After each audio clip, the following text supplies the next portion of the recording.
All right, my name is Big Time, and going to cover one Redux story.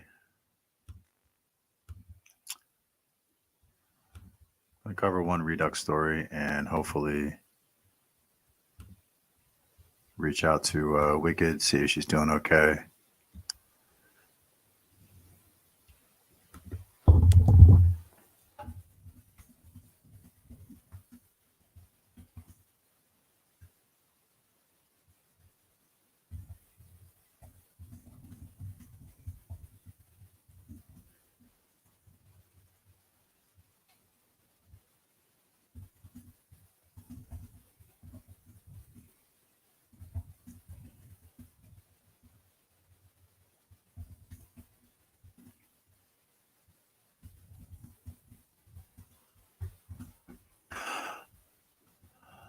And today was to go over some clips about Cabrini Green, hopefully with Wicked.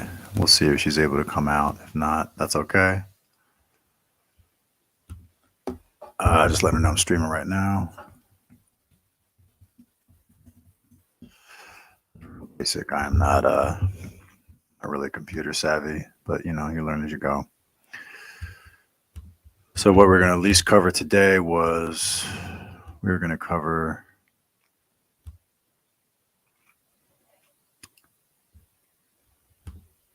one story from Redux. This is the TERF website, Redux. North Carolina cosmetic surgery clinic reportedly operated on 14-year-old transgender patient. So fucking sick and tired of people who say, oh, that's not happening. That's not happening. That's not happening.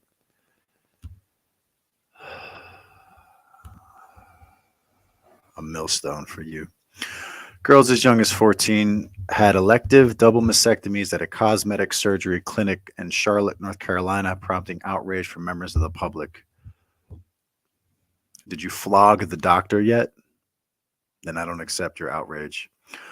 On April 8th, screenshots began circulating on Twitter showing before and after photos of young girls who had undergone top surgery, a voluntary removal of both breasts as part of gender-affirming transgender care, sometimes also including the removal of the nipple. The screenshots, which was captured by Twitter user @SherryBissell and posted by Blaze TV host Sarah Gonzalez, had patient ages as young as 14 listed. The youth appear to have been patients of the Cosmetic Concierge, a plastic surgery clinic in Charlotte, North Carolina. So that's Sarah Gonzalez's, she's a part of the Blaze, a neocon, a bullshit conservative. I mean, she's paid, but, she's, I don't know. I think she's 50-50. The photos appear to have been removed from the clinic's website. Why?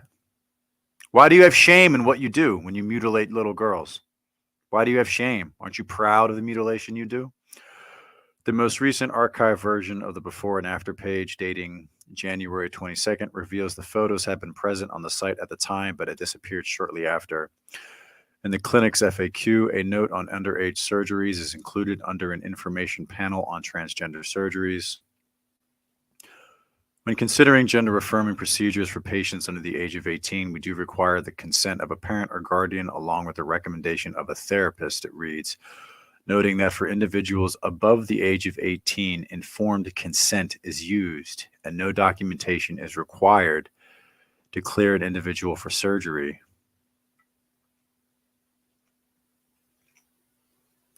Well, I don't understand why do you, if children are aware that they're the opposite gender, why do you need their parents' consent?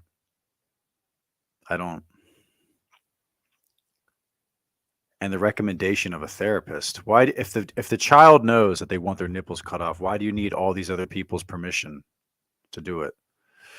The surgeon behind the procedures is an ex-Air Force doctor, Hope Cherie, whose specialty appears to have recently pivoted towards gender-affirming surgeries targeted at transgender people, specifically females who identify as men. Well, I can answer that. That's because your typical phalloplasty, the hospital can make anywhere from $75,000 to $100,000. So we call that mammon. Through her clinic, Sharia has provided sponsorship to Point of Pride, a nonprofit which provides financial assistance to youth who identify as transgender. The charity also offers free binders to young girls, explicitly noting that there is no age requirement to fill out their form and submit a request for a breast compression garment.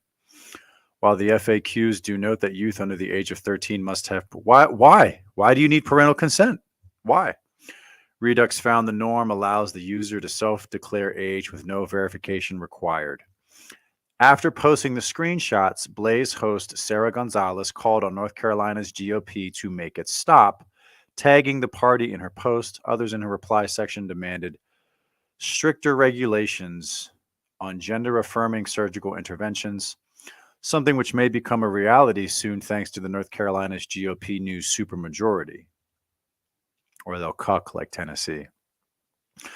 Last week, the NCGOP filed 5 Senate bills, some of which would seek to ban the medical transitioning of minors. The move came after the GOP was able to get a supermajority made possible by the floor crossing formerly Democrat Representative Tricia Cotham. Cotham announced she was changing her party affiliation on Wednesday, but cautioned that she would not be pigeonholed into voting in step with every Republican issue, meaning the GOP may still have to solicit support from across the aisle to pass bills.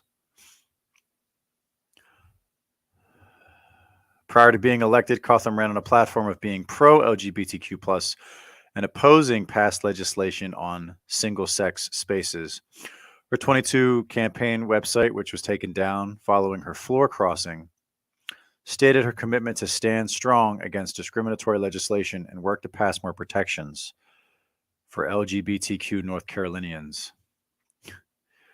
Cotham's decision to leave the Democrat Party came after she says she was heavily criticized for having used the American flag and praying hands emoji on Twitter. Wow, you're a dumb bitch. You're not aware that Christian children were murdered, and your side said that the victim was the trans shooter, you dumb bitch. What a dumb bitch. Cotham says she received personal attacks from Democrats over her use of the American flag, stating at a press conference, "Democrats have been blasting me on Twitter, calling me names, coming after my family, Yeah, you're a dumb bitch. You're a dumb bitch. I bet you don't like guns either, right? I bet you still think whites commit the most mass shootings. Oh my God, these people are so dumb. The surgical transitioning of youth who claim to be transgender has been at the forefront of the debate surrounding gender ideology, with many expressing concerns that minors may experience regret if allowed to undergo permanent body-altering procedures early in life. Over the past few years, several advocates calling themselves detransitioners have risen to widespread prominence after coming forward with information about their experience having been rushed through medical transition. I deserved a childhood, but doctors gave me hormones and a mastectomy instead. No, you deserved better parents who weren't pussy faggots, especially white parents who, for some reason, won't fight for their children. Last year, Redux reported that a Florida lawyer was making an effort to file a formal complaint with the Florida Attorney General regarding gender surgeon Dr. Sid Gallagher Frankenstein on the basis of deceptive and unfair practices. This is why I like this website, because they bring the receipts. So whenever some faggot says, "Oh, it's not happening," go right to this website. Go right to this website. It's like going to I hate to say it, it's like going to a white nationalist website. Because when black people say, "Oh, black people aren't killing white people," you can go right to a white nationalist website. And it's essentially just a crime database. If something is happening, there is some autistic person out there with a Google spreadsheet keeping track. Kendra Paris of Paris Law in Orlando, Florida, told Redux that she was seeking information on past patients of Dr. Gallagher after hearing reports of potentially unethical, improper behavior from the surgeon, including that she had been advertising cosmetic and gender-affirming surgeries directly to minors on social media.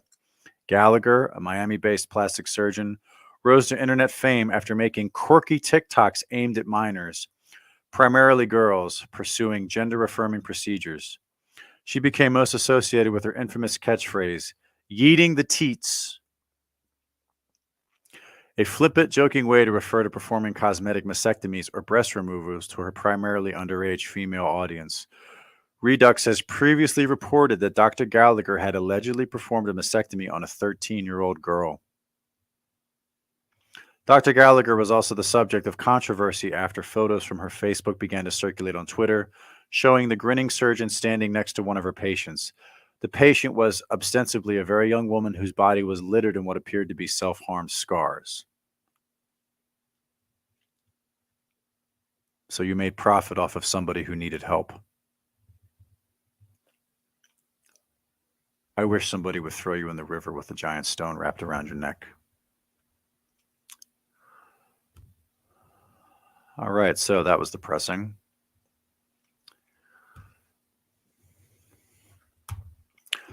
All right, so what we're going to do is going to go to Google. Now we're going to go to YouTube, and we're going to bring up Cabrini Green.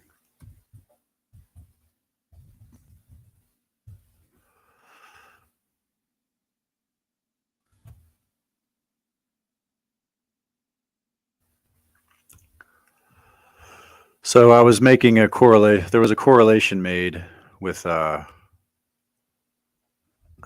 co-host I usually have, which is her name is Wicked, and we were talking about the president of Temple, Jason Winthorne,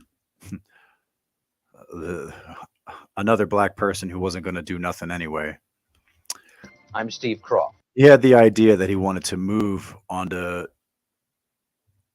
Temple's campus and prove that black people aren't violent. Only issue is, before he could do that, the very first Temple University cop was killed. Interestingly enough, even though 95% of all the violent crime that happens to Temple students is from the black community in North Philadelphia, the cop was killed by a white kid from Bucks County. Fuck that kid too.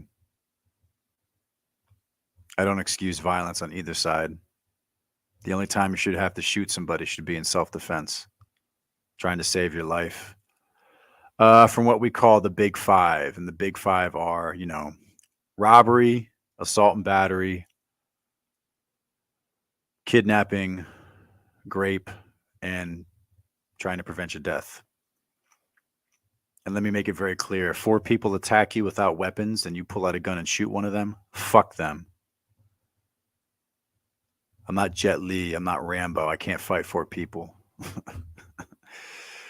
So anyway, the comparison that Wicked brought up was Cabrini Green was this awful place, and the mayor at the time had the same bright idea that Jason Wintham had, to move into Chicago, to move into Cabrini Green Apartments and prove it's not that bad, that she's going to make a difference. She's the Negro whisperer.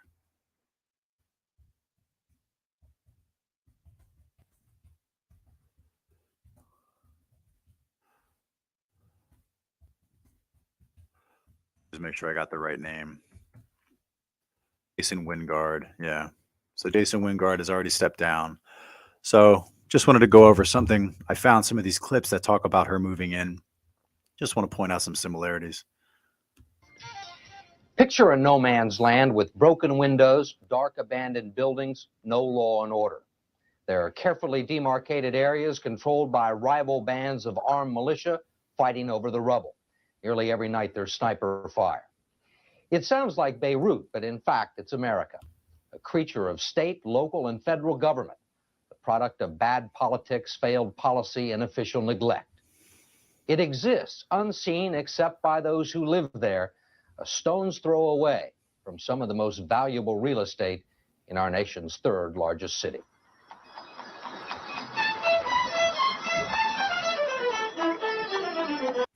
I think this is 1989. So again, the gang problem existed back in 1989. Let's see if we see any similarities between today's black gang problem, black violence, and from 1989. George Floyd hadn't died yet, so you know, I wonder whose fault it was for all the black on black crime and the black on everybody else crime.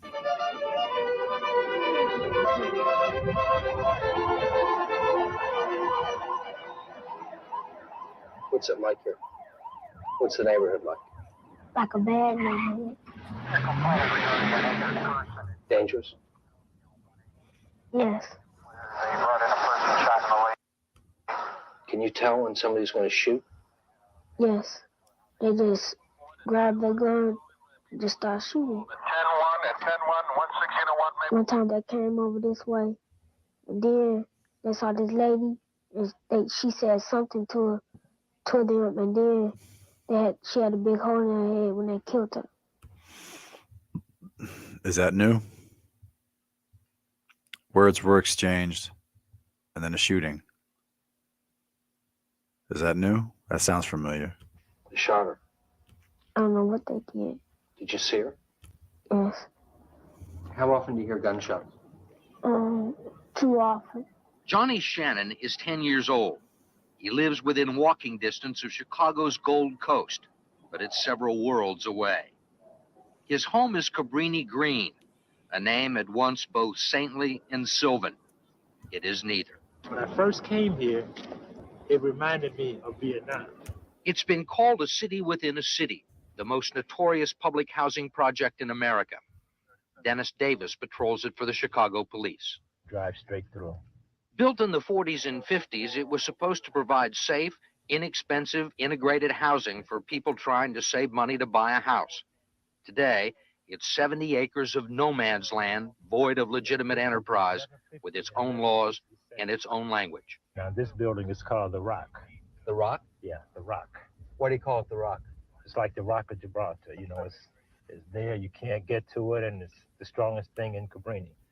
There's normally a sentry. He's standing right there in front of 1150 now. What's he looking for? Police. They're selling drugs from the lobby. He will see us when we make the turn, and if they're dealing, he'll just walk away into the building. And once they get into the building, that's it. We won't find them. Cabrini is part of the worst public housing system in the country. So bad that So I want to bring up something. So they were talking about It's there, you can't get to it, and it's the strongest thing in Cabrini. There's normally a sentry. He's standing right there in front of 1150 now. What's he looking for? Police. They're selling drugs from the lobby. all right, they're selling drugs from the lobby. So real quick, I wanted to do something. I wanted to bring up some popular culture real fast as a comparison. Cabrini Green, or the apartments like Cabrini Green, was mentioned in a movie in the 90s called Candyman. And this is a scene that they show right out of the movie. Now, I mean, you tell me. Draw your own comparison, draw your own conclusion.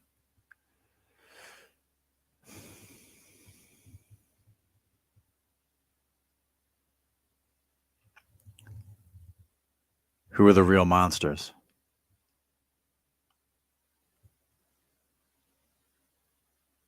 Who are the residents of Cabrini Green really afraid of? The Candyman or the gangbangers?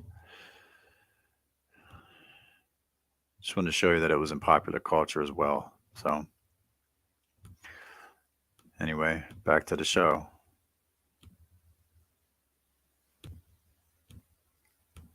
He will see us when we make the turn, and if they're dealing, he'll just walk away into the building. And once they get into the building, that's it. We won't find them. Cabrini is part of the worst public housing system in the country. So bad that 2 years ago, the federal government threatened to take it over. The Chicago Housing Authority doesn't even know who lives in its buildings, but 100,000 people are waiting to get in. The only structure is provided by the gang, who marked their turf with spray paint and set up sniper posts in high-rise buildings. The working poor Cabrini was designed for have long since fled, leaving the desperate alongside the helpless. And I don't give a damn how hard you try to teach your kids to walk a straight line. So gangbangers are the role model for these children in this neighborhood. 60% of the households here are headed by single women. Patricia Welch is one of them, trying to raise 3 boys. 2/3 of Cabrini's residents are children. What's it like living here? Hell, Why hell? because you don't know if a bullet gonna come through your window. You don't know why you're going to the store, if you're gonna be shot at, or your children be hurt in any kind of way. It kind of sounded like she was snitching on herself. Is she saying it's the blacks? Did she just say the blacks are the biggest danger to her children? The black gang members? For these children in this neighborhood. 60% of the households here are headed by single women. Patricia Welch is one of them, trying to raise 3 boys. 2/3 of Cabrini's residents. And if somebody wants to come on my channel and talk, hey man, come on my channel, talk. We're watching some old news clips today about Cabrini Green, drawing some comparisons between Jason Wingard at Temple University, the first, the first black president, and who had the shortest term ever. Didn't do shit, wasn't gonna do shit. All the blacks is innocent, even though they're hurting all the Temple students and causing all the crime and robberies and home invasions and beatings and Nah, not their fault. So I just want to see if there's a comparison. Again, if you're just jumping on, the comparison was Jason Wingard was a black president at Temple University, the first one. He wasn't going to do shit about the black crime happening to the students. He cared more about the black community than protecting the students of Temple University. His brilliant idea was to move onto Temple's campus to prove that the blacks just aren't that violent. And then I had a co-host named Wicked, and unfortunately, I think I blew her off. I've been trying to reach out to her. I've been trying to, oh man, we've just been having so much fucking computer issues, and I'm trying to grab another part-time job. But she made this comparison about in Cabrini Green, the apartments in Chicago, they had this white mayor and this black Chicago Housing Authority guy. Their goal was the mayor was going to live in Cabrini Green. So that's not a new idea. It's all a publicity stunt. We're just going to see how it failed. Our children. If anybody wants to jump in, link's right in there. Come on and tell me what I'm doing is wrong. Tell me how these children being threatened by black gang members. Tell me how these children's lives who are being killed by black drug dealers is my fault. I can't wait to hear it. What's it like living here? Hell, Why hell? because you don't know if a bullet gonna come through your window. You don't know why you're going to the store, if you're gonna be shot at. Excuse me, that's shot at by a white supremacist, ma'am. Those gangbangers are just living in a bad situation. They have to sell drugs. They have to shoot each other. Your children have to suffer because of racism. Or your children be hurt in any kind of way. When was the last time they were shooting here? Well, my building last night. Do you think your mother worries about you living here? Yes, Why? because when you go outside, there's bad things happening out there. What's the closest you've ever come to getting hurt by the gangbangers? Well, one time I was playing in the playground, they just started shooting back and forth. What do you do when you hear shooting? I run. We're in a battle. We're in a battle with the gangs for those youngsters. Bob Martin heads the Chicago Intervention Network, a city agency that works with gangs. We have what we call marginal youth, or what some gang members call trophies. Why trophies? They are children that are born out of wedlock, that the fathers oftentimes brag about how many youngsters they have, how many sons they have. Wow. Black men bragging about all the children they make and don't take care of? Well, I've never heard of that before. This black guy's an Uncle Tom. And the code word for son is trophy. That is the next. What do you say about men who call their children trophies and don't support them? Can you see why the divested community came about? Wave of gang members coming up. And when you hear gang members say, "You'll never stop the gangs," you can't stop us. We are a nation. That's what they're referring to. When you think of Cabrini, you can look right out my window and see it. It's only 6 blocks. But it's a cancer that can spread into every neighborhood in the city of Chicago. Cabrini first gained Damn. Wow. She she called the wow, she called it a cancer. Unbelievable. So this is the mayor. This is the mayor who tried to do something. I don't know if it was brave or stupid, but I'm sure the mayor had armed security, right? notoriety in 1981, when then Chicago Mayor Jane Byrne briefly took an apartment there. I'm going to straighten out project living in this city because by allowing it, we can harm the whole city, and I'm not going to have it. By most accounts, Byrne spent 1 or 2 days a week there for 6 months, and then Cabrini once again fell into neglect. Today, the housing authority is $30 million in debt. The building codes are not being enforced, and the elevators, when they work, are called the most dangerous form of public transportation in Chicago. Do the gangs control the elevators? Yeah, they do. Yeah, they can control them. At one time, they, as a matter of fact, they were hiding up here. And if a young lady got on the elevator, they would jump down and, do what they wanted to do to her. They used to hide guns up there. This is 11. That's 11? Right. Okay. What do you think about men who hide in an elevator and grape women? What do you think about that? You live somewhere, you can't even take the fucking elevator because of the black men there. What do you think about that? What do you think about your daughter and your mother or your wife? Would you let them live here? It's pretty dark out there. Yeah. And see, that's another thing about these elevators, because you never know what's going to happen when the door opens. Just watch my back. Where'd he get shot? Well, he probably got shot somewhere around here. Last year, 200 people were shot or stabbed in Cabrini. 8 violent crimes for every 100 people. How long ago did he get shot? Just a real short time ago. He was shot by some fellows across the way here as he crossed the field. Did you know this kid? Oh, yeah, for about 4 years. In 5 years, Brother Bill Tomes has seen 65 of his friends shot or stabbed.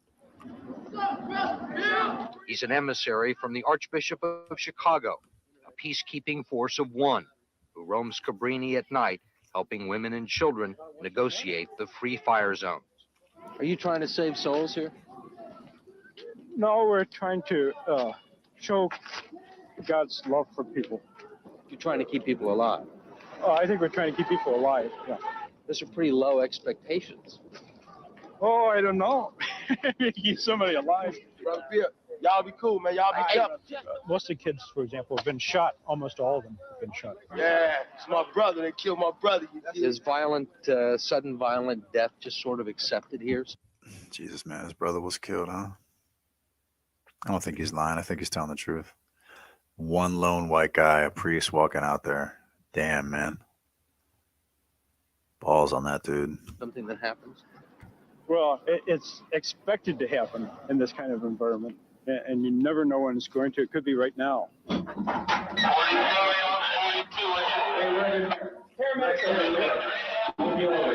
In fact, it was 15 minutes later. Brother Bill and the paramedics were called to attend to a stabbing victim. But they failed to achieve their... This is back when they could show... This is back when they could still show you the person. They could show you...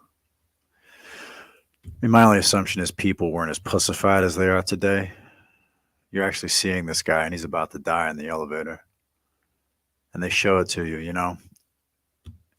Now, look at... I find this interesting. Look at what you see here. Happen in this kind of environment, and you never know when it's going to. It could be right now.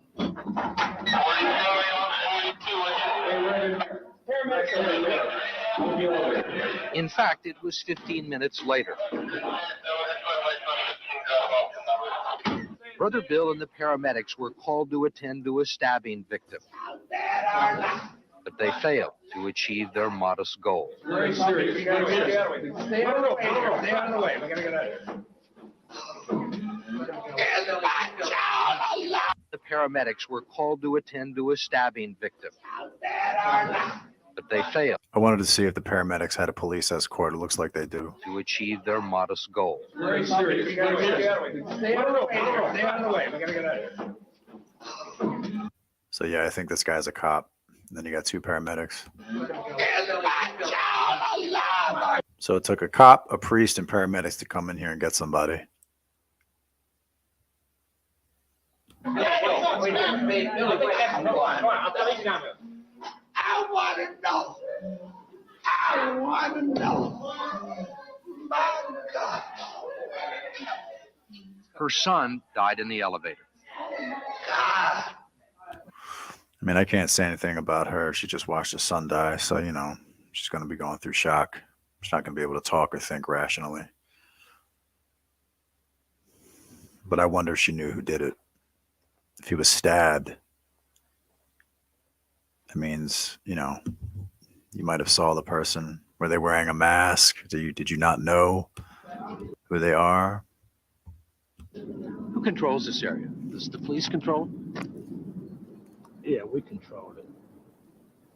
Yes, You're serious? I'm serious. I believe the gangs are in control of Cabrini.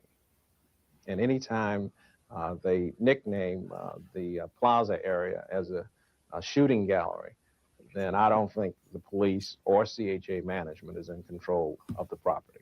So CHA is a Chicago Housing Authority. That assessment comes not from some alderman or candidate running for local office, but from the latest director of the Chicago Housing Authority, Vincent Lane. We've talked to residents at different housing projects in Chicago who describe the buildings they live in or the projects that they live in as the graveyard, the DMZ, death row, Beirut. That's right. Accurate descriptions. Accurate descriptions. With the one exception today, and that's at a building, 2417 West Adams. When I got in here, I was so thrilled about the apartment. 2 bathrooms, 4 big bedrooms, roomy. I could fix it up like a home, you know. When Evelyn Walker first moved to 2417 West Adams, she thought she'd died and gone to heaven. But that was before she found out it was called the graveyard, and with good reason. And I mean, a lot of bullets come in. I'm not talking about 1 or 2 bullets. Into the apartment. It was attacked from every angle. One day it might be the back. Next day it might be the front. Sometimes it'd be from back and front. What did you do to try and protect yourself? Well, we stopped eating at the dining room table, for one thing. We got a big closet in the back. We stayed in that closet basically when shooting would occur. My children were actually trained like maybe men would be in the service to take cover, hit the floor. Using it at 4 o'clock in the morning. I just came over. That was before Vince Lane and the Chicago Housing Authority announced a plan to take the projects back from the gangs, with police sweeps, security gates, and ID checks. The first step was to get rid of the squatters. Federal agents and Chicago police forcibly removed anyone who wasn't on the Housing Authority's list. Who's Deion Wilson? That's me. Who's Calvin Gibson? That's me. You want to go check the school? It's really no different than when you and I were in school, where 2 or 3 bullies controlled the whole classroom. I proposed to turn that around. I want to give the residents the support so that they can throw the bullies out. You've got security people all over the building now. Well, that's for now. That's for now. But what about when security leaves? Do you think security's going to leave? I think security is going to leave eventually. I admire your confidence, but I think you need to note that you are the 8th person to have this job in the last 5 years. There were a lot of employees when I got here said I wouldn't last 3 months. How long have you been here? 6 months. That was in December, and Vince Lane is still there. But there are some, including the Urban League and the Mayor's Advisory Council, who believe the solution to high-rise ghettos like Cabrini Green may be to level them. The only hope for kids like Johnny Shannon, escape. What are you going to do if the gangbangers come up to you and say, we want you to join? I'll tell them no. What if they insist? I'll still tell them no. I won't join. Would you like to live somewhere else? Yes, Where would you like to live? in Beverly Hills. In Beverly Hills. Why in Beverly Hills? Cause like no violence. There are kids that are savable in the Cabrini Green area who want to get out of the gangs, but they say, what do I do? Where do I go? You got to have a dream to turn your life around, to shoot for something. How are you going to dream if you haven't seen anything? Just had a gang fight between members of the 500 West Oak building and the 11 and 17. And that's where they fade out. All right, so we were going to do the comparison. We had been talking about it last time. So I wanted to show the parallel here with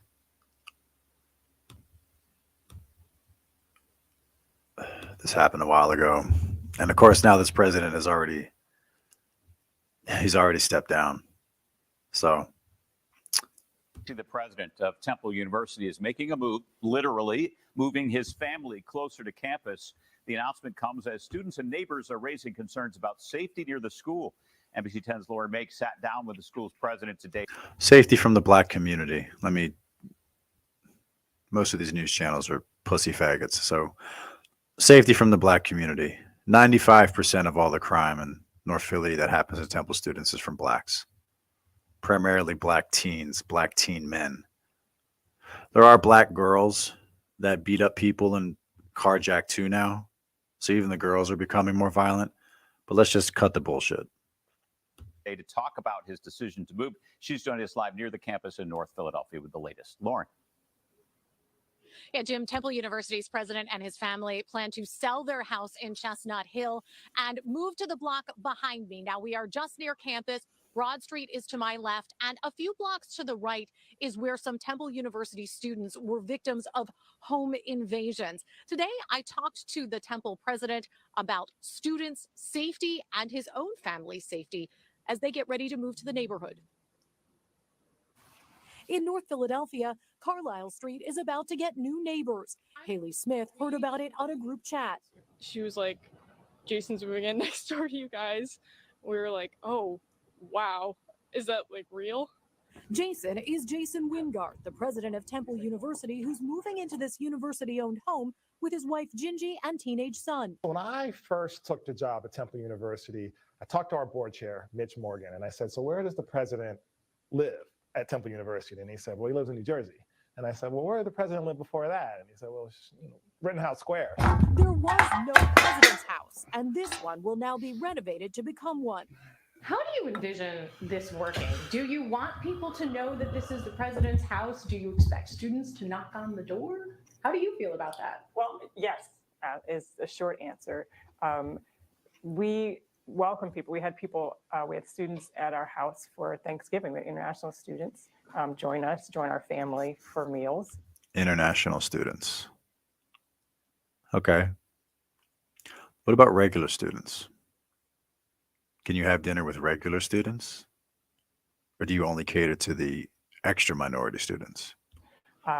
We currently meet with students at the dining club and on campus in the dining hall. So we just kind of see this as an extension of the campus, our home. The family, who also have older children who won't be here full time, is moving from Chestnut Hill to North Philadelphia at a time when safety and security are on the minds of residents, students, and parents. What's your assessment of the way things are right? Wow.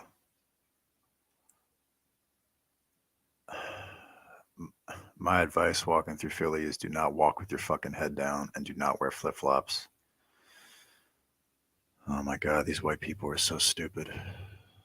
It's like they live in another fucking world.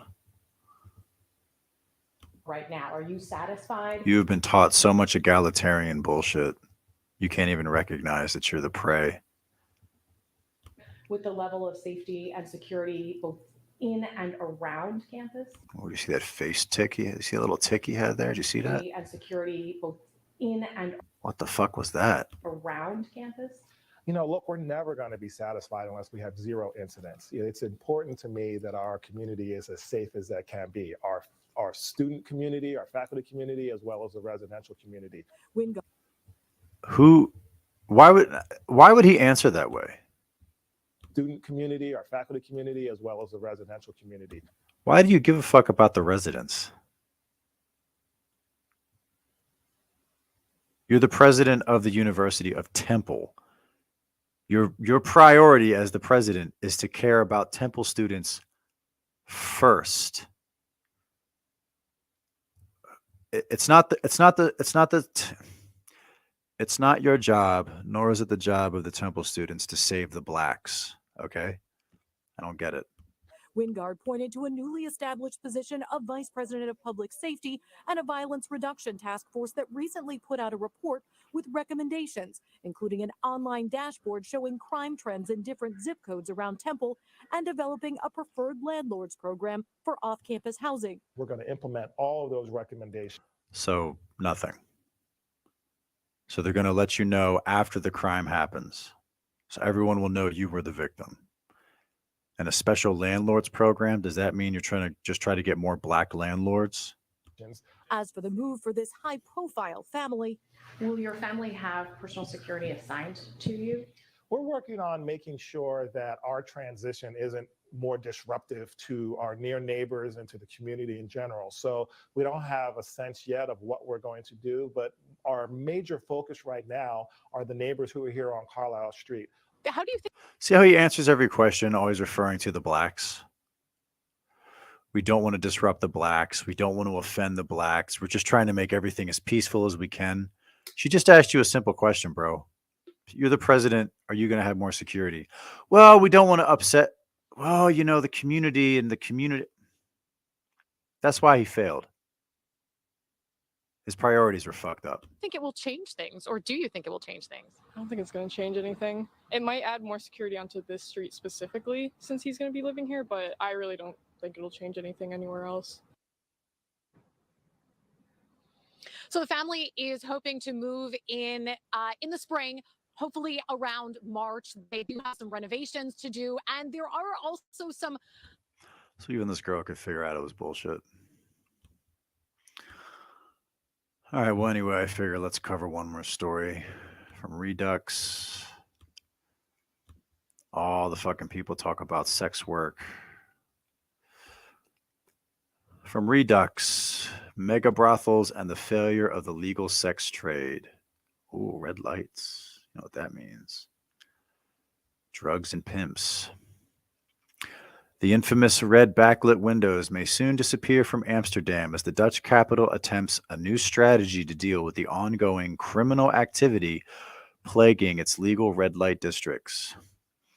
Though Amsterdam has become synonymous with normalized legal prostitution and pop culture, the city has been struggling to combat the unsavory side effects of having a sexual free-for-all, grappling with everything from littering, drunk rioting, public masturbation, rape, and trafficking in what was once touted as a model approach to prostitution. The city's response: construct a giant, multi-story, erotic center with 100 rentable rooms. Oh, so a petri dish for the bacteria to grow. Great idea, guys. Investors are being courted by the city and asked to propose a plan which includes security, social services, healthcare, hospitality, a strip club, entertainment, sex education, and pride events for the public, in the hopes that the sex trade in Amsterdam will finally become clean and safe. In other words, a mega brothel. This is not a novel idea. In Germany, these sex industry citadels have been around for decades. For example, look at Paschka in Cologne, which is a 12-story, 126-room high-rise built in the early 1970s for the specific purpose of removing prostitution from the inner city. The project had the blessing of the local government, and the building features a self-contained internal economy, including a restaurant, pizzeria, several bistros and bars, beauty salon, clothing boutique, tanning studio, and gym. The brothel even had his own newspaper. The ground floor is largely taken up by a strip club, which is rented out for cultural events, including concerts. In 2013, there were 150 women renting rooms and 90 supplementary staffers working in the bar, cleaning, cooking, providing security, and doing administrative tasks. During a TV interview, owner Herman Mueller boasted how every woman was paying her taxes, securely insured, and well cared for.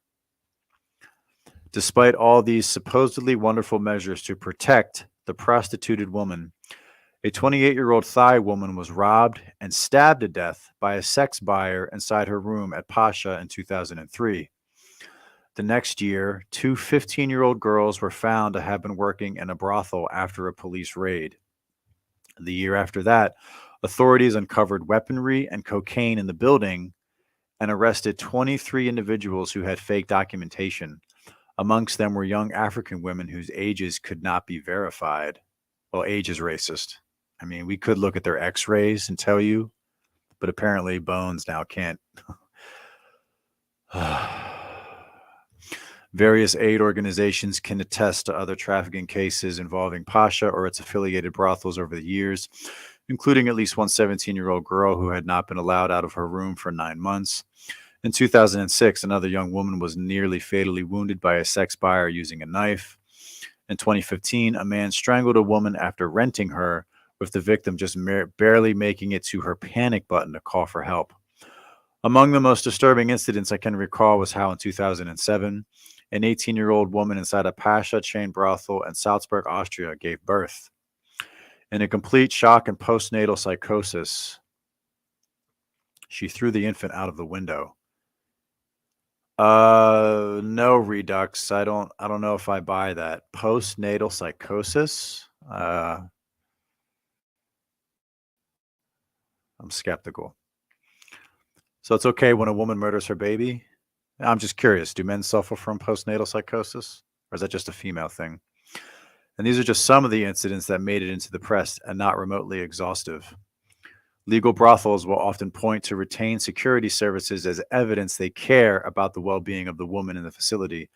But those familiar with the industry know the protection comes with a dark trade-off. What the fuck? As many prostitution survivors can attest, the men who work brothel security are often dangerous individuals and not necessarily allies to the women. Security firms are notorious for being run by gang members and ex-cons, with Pasha being an excellent illustration of this fact. In 2010, 5 brothel bouncers were charged with aggravated assault for beating a man likely to have been a member of a rival gang within an inch of his life. A witness described them as having been wearing gloves with sand inserts and shoes with steel caps. This force is perceived as being able to easily intimidate or beat women into silence. This is exactly what happened at the Paradise Mega Brothel in Stuttgart, Germany.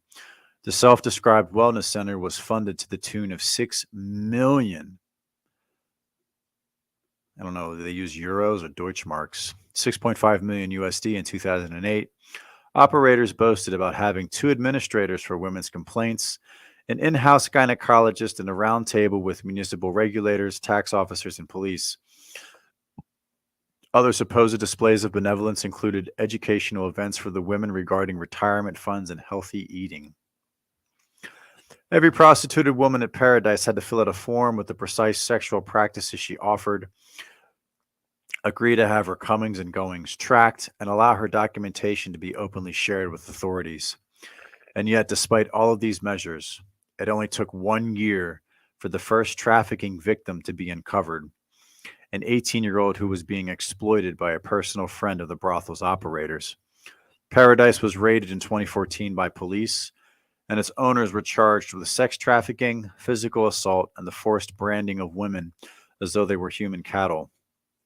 Just 2 years later, a married father to 4 stabbed a 25-year-old Romanian prostitute woman to death. And soon after, Paradise's public relations manager was sentenced for bodily assault, his 10th time being charged by a German court. I guess the first 9 times didn't count. Paradise operators were finally held to account in 2019 after admitting to utilizing gangs to keep the brothel supplied with women. The victims were often raped by up to 10 men per day, and all of it was happening in a legal, clean, well-staffed brothel. Oh, wow, they actually got nudity up there. Check that out. But Pasha and Paradise are not outliers. The Leerkasten, Bavaria's biggest brothel, was operated for years by a man implicated in contract killing. The Artemis in Berlin, a mega brothel famous for having hosted socialist pro-sex work streamer Hassan Piker, was known to have been a site of sex trafficking involving the Turkish Hells Angels. The Pussy Club chain, an all-you-can-fuck brothel, was discovered to have been involved in the trafficking of very young Romanian women who were raped by up to 60 men per day, some to the point of collapse. The Aero Center brothel chain has been the site of several rapes, kidnapping, trafficking of adults and minors, as well as murders. Many more mega brothels have been exposed to sites of criminal activity. The list is endless. There is overwhelming evidence that despite the claims of liberal activists, mega brothels, like other manifestations of the legal sex trade, only benefit pimps and johns, but beyond that, they exist as a kind of district marker in a city's landscape that makes clear its position on women's place as commodities. Such institutions give a veneer of lawfulness and safety while delivering neither. Its tight-knit internal economies are a gift to sex traffickers who can let their victims eat pizza, get their hair done, and get STI screening without ever leaving the premises. Women's coming and goings are tightly controlled by bouncers, themselves a highly shady group of men. As though it were not already obvious that such institutions were premised on shrouding their activities in darkness. Most mega brothels also bar entry to non-prostituted women. Lest they be sexually harassed or disturb the man cave atmosphere by witnessing what really happens inside those walls. But what is inside often spills out, with drunk brothel customers sometimes being spotted surrounding neighborhoods. Such concerns have already led the Amsterdam mega brothel to consider relocating. One Dutch mother recently spoke to her local press and expressed her concerns that one of the proposed locations would be too close to her daughter's primary school. The reality is that these mega brothels do nothing to improve the safety or dignity of the prostituted woman inside, and will be dubiously successful at best in its attempt to contain the filth the sex trade brings to its surroundings outside. If anything, Amsterdam's latest venture should be seen as an admission that its legal sex trade project has been a failure. Now, rather than walking that failure back, it's simply trying to control its profoundly damaging impact. The city will get its tax money, but if history is any indication, the women inside the mega brothel won't leave with much, if they leave at all.